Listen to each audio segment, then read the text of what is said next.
So guys आज हम पढ़ने वाले हैं चैप्टर 7 पावरफुल क्वेश्चन सीरीज 6। ठीक है, 12th क्लास की हिस्ट्री जो आपकी सीबीएसई बोर्ड के लिए बहुत इंपॉर्टेंट है, उसके हम क्वेश्चन आंसर कर रहे हैं। तो पहला क्वेश्चन है हमारा, क्वेश्चन नंबर फर्स्ट। विजयनगर साम्राज्य के शासक व्यापारियों के साथ संबंध क्यों स्थापित करते थे? यानी जो शासक है साम्राज्य के, कौन से? विजयनगर साम्राज्य के, वो व्यापारियों के यानी जो व्यापारी होते हैं बिजनेसमैन के साथ संबंध क्यों स्थापित करते थे?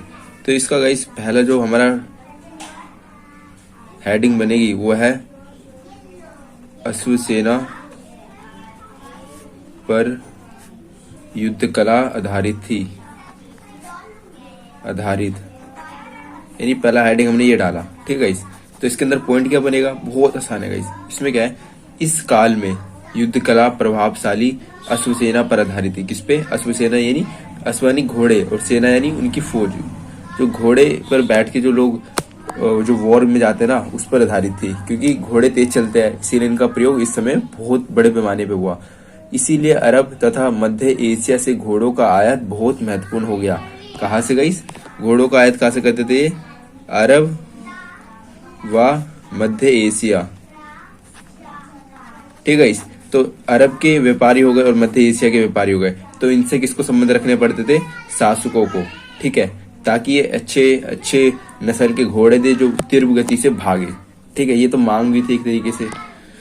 सेकंड जो इसमें पॉइंट हम डाल सकते हैं वो है कुदुरई चेट्टी।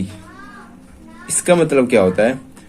इसमें पॉइंट क्या लिखेंगे? इस घोड़े के व्यापारियों को स्थानीय व्यापारियों के समूह कुदुरई चेट्टी कहते थे। यानी घोड़े के व्यापारी मान लीजिए अरब से आए या मध्य प्रदेश से आए।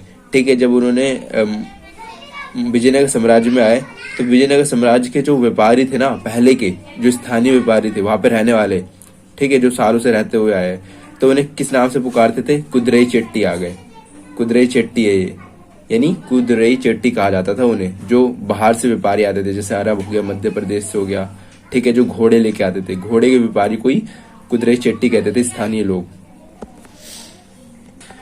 थर्ड जो गाइस हमारा हेडिंग बनेगी वो है व्यापार एक प्रतिष्ठा का मानक।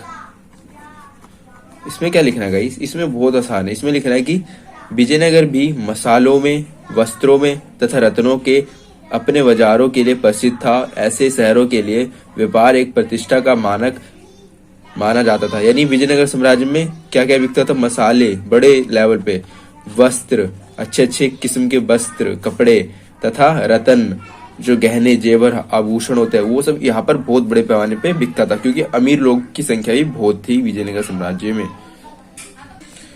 सो गाइस हमारा जो नेक्स्ट हेडिंग होगी वो है समृद्ध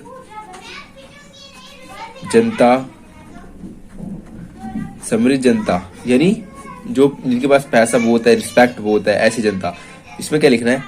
पॉइंट क्या लिखेंगे इस हेडिंग में? यहाँ की समृद्ध जनता महंगी विदेशी वस्तुओं की मांग करती थी, विशेषता रूप में रत्न हो गए, आभूषण की मांग करती थी। ये सब हमें लिखना है। महंगी से महंगी जितने भी रत्न हो, आभूषण हो, इसकी मांग कौन करता था? समृद्ध जनता। कहा कि विजयनगर साम्राज्य की। उन्हें विदेश की वस्तुओं को पहनना बहुत अच्छा लगता था, उन्हें रखना बहुत अच्छा लगता था। सो गाइस जो नेक्स्ट सेकंड क्वेश्चन है हमारा, क्वेश्चन नंबर 2। विजयनगर के शासक कृष्णदेव राय की उपलब्धियों का वर्णन करें। यानी जो कृष्णदेव राय इतने फेमस, इतने महत्वाकांक्षी शासक थे, उनकी उपलब्धियां यानी उनकी सक्सेस, उन्होंने क्या क्या जीता और इसके बारे में वर्णन करना है। तो गाइस सबसे पहला पॉइंट है 1512 में रायचूर दोआब को जीता। सो गाइस इस हेडिंग में पॉइंट क्या लिखेंगे? 1512 में कृष्णदेव राय ने तुंगभद्रा और कृष्ण नदी के बीच रायचूर दोआब के क्षेत्रों को हासिल किया। ठीक है गाइस, कैसे हम समझेंगे? ये हो गया गाइस, सपोज करो ये हो गया तुंगभद्रा। ठीक है, तुंगभद्रा नदी। ठीक है, अरे इसी के बीच में ये क्या है? यह है कृष्णा नदी। ठीक है, जो इसके बीच का एरिया है इसे क्या बोलेंगे? रायचूर का दोआब। ठीक है, रायचूर का दोआब। इसको कब जीता इन्होंने? 1512 में। ठीक है गाइस, ये हमारा होगा पहला हेडिंग। दूसरी हमारी हेडिंग है 1514 में उड़ीसा के सुल्तान का दमन। यानी जो कृष्णदेव राय है उन्होंने क्या किया, 1514 में कृष्णदेव राय ने उड़ीसा के सुल्तान का दमन किया। कौन से सुल्तान का? उड़ीसा को। उड़ीसा वैसे ही एक शक्तिशाली गाइस राज्य है, उसके सुल्तान का भी इन्होंने दमन कर दिया, यानी उसे हरा भी दिया। ठीक है, किसने? कृष्णदेव राय ने। तो इतने बड़े बड़े शासकों को जो हरा सकता है कृष्णदेव राय, तो सोचो कितना महान होगा वो। सो गाइस, जो थर्ड हेडिंग बनेगी हमारी से 1520 में बीजापुर के सुल्तान का दमन। ये तो हमने हेडिंग बनाई, इसमें पॉइंट क्या लिखेंगे इस? 1520 में कृष्णदेव राय ने बीजापुर, यानी आज जो कर्नाटक में है, कहां पर है? कर्नाटक। बीजापुर कर्नाटक के सुल्तान का भी दमन कर दिया। यानी हमने 3 सक्सेस स्टोरी पहली 1512 में रायचूर दोआब को जीता, 1514 में उड़ीसा के सुल्तान का दमन किया, 1520 में बीजापुर के सुल्तानों का भी दमन कर दिया। ठीक है गाइस। सो गाइस, जो नेक्स्ट हमारा हेडिंग होगा मंदिर व गोपुरम का निर्माण। ये हमने हेडिंग डाल दी गाइस। इसमें हमें पॉइंट क्या लिखना है? मंदिर के निर्माण तथा कई महत्वपूर्ण दक्षिणी भारतीय मंदिरों में भव्य गोपुरम को जोड़ने का श्रेय कृष्णदेव राय को जाता है।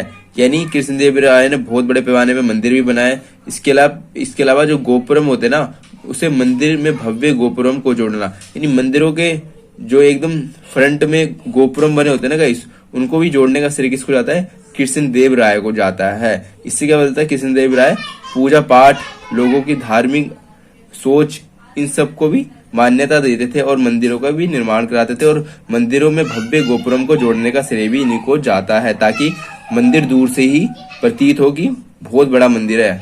ठीक है इस। सो गाइस, अगला जो हमारा हेडिंग है वो है नगलपुरम।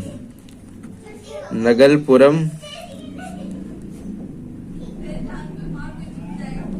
की स्थापना। सो गाइस, इस हेडिंग में पॉइंट क्या लिखेंगे?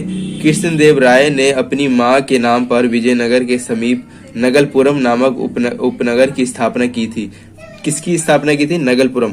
किसके लिए बनाया था? अपनी मां के लिए। ठीक है, इस अपनी मोम के लिए इन्होंने एक उपनगर की स्थापना की थी उनके नाम पर। उसका नाम क्या था? नगलपुरम। किसने की थी? विजय कृष्णदेव राय ने, जो किंग था। सो गाइस, अब हम आते हैं क्वेश्चन नंबर 3 पे। होता क्या? विजयनगर साम्राज्य के पतन होने के कारणों का वर्णन करें। क्या क्या कोस थे उसके बारे में बताना। किस लिए?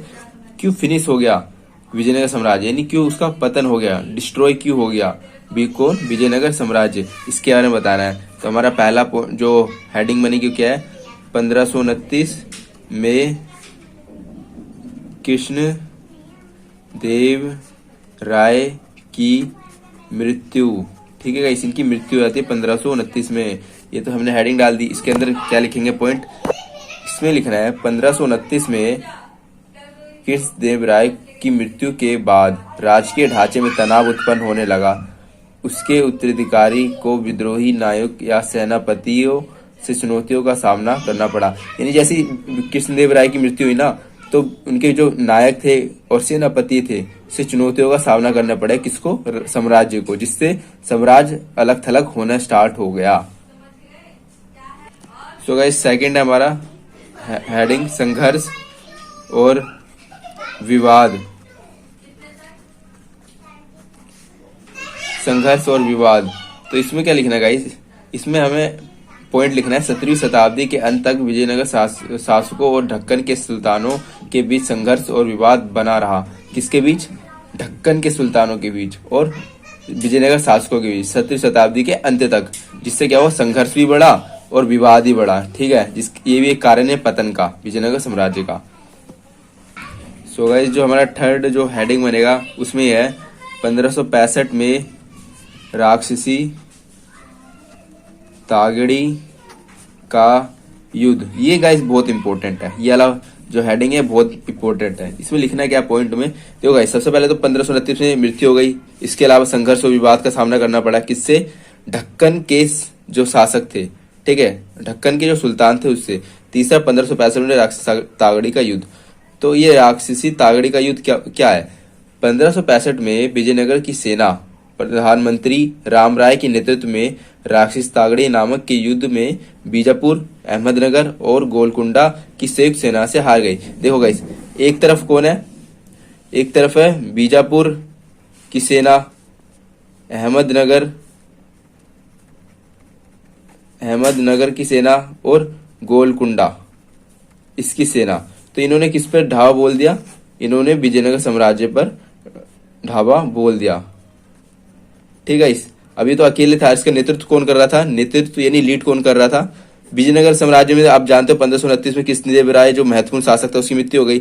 तो अब वो कौन कर रहा है, वहां का प्रधानमंत्री कर रहा है, ठीक है, जिसका नाम क्या है, जिसका नाम है राम राय। तो इनके नेतृत्व में सब कुछ हुआ, इसीलिए जहां पे लड़ा गया उसे क्या बोलते हैं, राक्षसी तागड़ी का युद्ध। इसीलिए इसी के नाम पर, उसी जगह के नाम पर रख दिया गया राक्षसी तागड़ी का युद्ध, ठीक है गाइस। हमारे ये युद्ध में क्या हुआ, विजयनगर साम्राज्य हार गया, किनसे, बीजापुर, अहमदनगर, गोलकुंडा, इन तीनों ने मिलकर किस पे अकेला वॉर कर दी, विजयनगर साम्राज्य पर। सो गाइस हमारा फोर्थ जो नेक्स्ट हेडिंग है वो है कुछ ही वर्षों में शहर समाप्त। इसे पॉइंट क्या लिखेंगे इस, कुछ ही वर्षों में शहर समाप्त हो गया। तो इसमें ही लिखना है कि युद्ध के विजयी सेनाओं ने विजयनगर शहर पर धावा बोल दिया। तो जितनी भी सेनाएं जो जीती हुई है, यानी उनकी पावर बहुत अधिक है, उन्होंने किस पर ढावा बोल दिया, विजयनगर साम्राज्य पर। कुछ ही वर्षों में क्या हुआ, शहर उजड़ गया। कौन सा शहर, विजयनगर शहर जो था वो उजड़ गया। यही कारण थे गाइस विजयनगर साम्राज्य के समाप्त होने के, ठीक है, या पतन होने के। सो गाइस आते हैं अपने question number next, question number 4, जिसका नाम है बरबोसा के अनुसार शहरी केंद्र की विशेषताओं का वर्णन करें। बरबोसा जो एक यात्री था उसने किस प्रकार वर्णन किया, ठीक है गाइस। तो बरबोसा ने एक और बात बताई, बरबोसा के अनुसार शहरी केंद्र की परिकृष्ट चीनी मिट्टी पाई जाती थी, यानी बहुत हाई क्वालिटी की चीनी मिट्टी जो बर्तन होते हैं ना गाइस वो पाए जाते थे विजयनगर साम्राज्य में। सो गाइस स्टार्ट करते हैं। पहला हेडिंग हमारा अमीर व्यापार, अमीर व्यापारी, हमने ये डाली हेडिंग, इसे पॉइंट कर डालेंगे बहुत सारे। इनका मानना था, किसका, बरबोसा का मानना था कि इन स्थानों पर या शहरी केंद्र में अमीर व्यापारी रहते होंगे। कौन रहते होंगे, अमीर व्यापारी रहते होंगे। इससे पता चलता है कि विजयनगर साम्राज्य कोई गरीब साम्राज्य नहीं था, बहुत अमीर अमीर लोग रहते थे यहाँ पर, जिनकी जो मांग भी थी वो विदेशी वस्तु की ज्यादा रहती थी। इसके अलावा दूसरा जो हेडिंग डालेंगे, मुस्लिम रिहायशी मोहल्ला, मुस्लिम रिहायशी मोहल्ला। सो गाइस इसमें क्या लिख सकते हैं, यहाँ मुस्लिम रिहायशी मोहल्ला भी था तथा यहाँ पर कई मकबरे तथा मस्जिद पाए जाते थे। क्या पाए जाते थे, मकबरे भी पाए जाते थे और मस्जिदें भी पाई जाती थी। यानी ऐसा नहीं था कि हाँ विजयनगर साम्राज्य बस एक धर्म को माने, नहीं, उन्होंने मुस्लिम धर्म को भी माना और अन्य धर्म को भी उतनी ही रिस्पेक्ट दी, ठीक है। सो गाइस थर्ड जो हमारा हेडिंग बनेगा वो है सामान्य आवास कम थे। यानी इसमें क्या लिखना है गाइस, बरबोसा के अनुसार यहाँ सामान्य लोगों के आवास बहुत कम थे। सामान्य लोग यानी जो गाइस मीडियम लेवल या जो गरीब होते हैं वो वैसे व्यक्ति वो बहुत कम थे, बहुत ना के बराबर थे। तथा जो आवास अस्तित्व में थे अब वहाँ नहीं है, इन्होंने ये बताया, ठीक है। सो गाइस हमारा जो नेक्स्ट टॉपिक जो हेडिंग बनेगी वो है पूजा स्थल व छोटे मंदिर। इसमें क्या लिखना है गाइस, इसमें लिखना है पॉइंट, इस पूरे क्षेत्र में बहुत से पूजा स्थल और छोटे मंदिर थे। यानी हर जगह कहीं ना कहीं पूजा स्थल, भगवान की पूजा करने के लिए पूजा स्थल मिल जाएंगे, छोटे छोटे मंदिर मिल जाएंगे जो विभिन्न प्रकार के समुदाय का प्रतिनिधित्व करते थे। जाहिर सी बात है, कोई साम्राज्य तो वहाँ पे समुदाय एक प्रकार के तो होंगे नहीं, अलग अलग प्रकार के थे, इसीलिए उनके पूजा पाठ भी अलग होंगे, इसीलिए उनके लिए छोटे छोटे मंदिर या पूजा स्थल भी होते थे। सो गाइस 5 जो हमारा पॉइंट है, हेडिंग है, सर्वेक्षण से पता चलता है। यानी जब सर्वे किया तो उनसे क्या पता चल रहा है, जब विजयनगर साम्राज्य का सर्वे किया तो क्या पता चल रहा है। देखो गाइस, जो भी हम पढ़ रहे हैं किसके आधार पे, बरबोसा जो यात्री था उसने जो जो देखा उसका वर्णन किया। तो जो 5 है हेडिंग, उसका पॉइंट क्या लिखेंगे हम, सर्वेक्षण से पता चलता है कि कुएं, बरसात के पानी, जलाशय, देखो कुएं, जलाशय और साथ ही मंदिर के जलाशय, तीन चीज पड़ी, कुएं, जलाशय और मंदिर के जलाशय सामान्य नगर निवासियों के लिए पानी के स्रोत थे। ठीक है, पानी के स्रोत का कार्य करते थे। यानी पानी का स्रोत कहां से गाइस, इनका स्रोत कहां से है पानी का, पहला जलाशय, कुएं और मंदिर के जलाशय। ठीक है गाइस, ये तो सामान्य जलाशय हो गए, ठीक है, ये कुएं हो गए, अरे मंदिर के जलाशय, यहां से लोगों को क्या मिलता था, पानी मिलता था। ठीक है, और किसको मिलता था, वो कौन से लोग होते थे, वो सामान्य यानी कॉमन, सिंपल होते, सिंपल नगर निवासी। ठीक है गाइस, निवासियों के लिए। ठीक है गाइस, ये 5 पॉइंट हमने पढ़े इसके बारे में। आई होप आपको समझ आया हो।